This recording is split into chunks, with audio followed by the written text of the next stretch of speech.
জনাব মঈনুদ্দিন কাদের সাহেবের আদালতে 10 জন আসামি উপস্থাপন হয়। এর মধ্যে 6 জনের রিমান্ডের আবেদন করেন 10 দিনের। এরা হল আতাউল্লাহ, মোস্তাক আহমেদ, মনিরুজ্জামান, সলিমুল্লাহ, আসমতুল্লাহ, হাসান। এদের দুইটা মামলা সিদ্দিকুল স্থান মামলা নম্বর 28/3/2025, সিদ্দিকুল স্থান মামলা নম্বর 29/3/2025।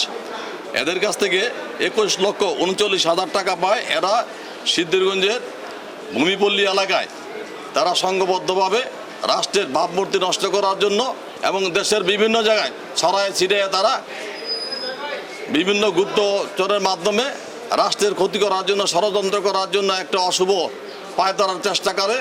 পুলিশ গোপন সূত্রে সংবাদ পাইয়া তাদেরকে ধৃত করে এবং তাদের সিদ্ধিরগঞ্জে ভূমিপল্লী থেকে যাদের ধৃত করে তাদের কথা মতো ময়মনসিংহ থেকে আরও গ্রেপ্তার করে বিজ্ঞ আদালতে উপস্থাপন করলে তাদের 10 দিনের রিমান্ডের আবেদন করেন। তদন্তকারী কর্মকর্তা বিস্তর শুনানি আনতে বিজ্ঞ ম্যাজিস্ট্রেট 6 জনকেই 5 দিন করে রিমান্ডের মঞ্জুর করেন। 2 মামলা রিমান্ড মঞ্জুর করেন এবং 15 দিনের মধ্যে এই রিমান্ড কার্যকর করার জন্য ঘোষণা দেন।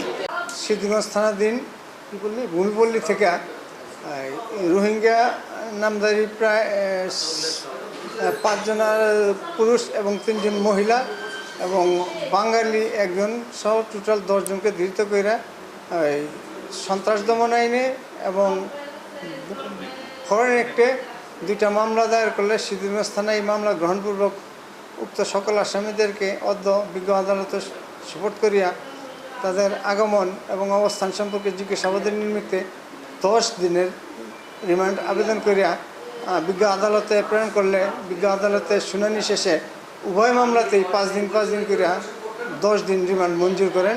আসামিরা এখন কারাগারে যাবে, কারাগার থেকে আইন প্রয়োজনে তাদেরকে জিজ্ঞাসাবাদের জন্য সংশ্লিষ্ট থানায় নিয়ে যাবে।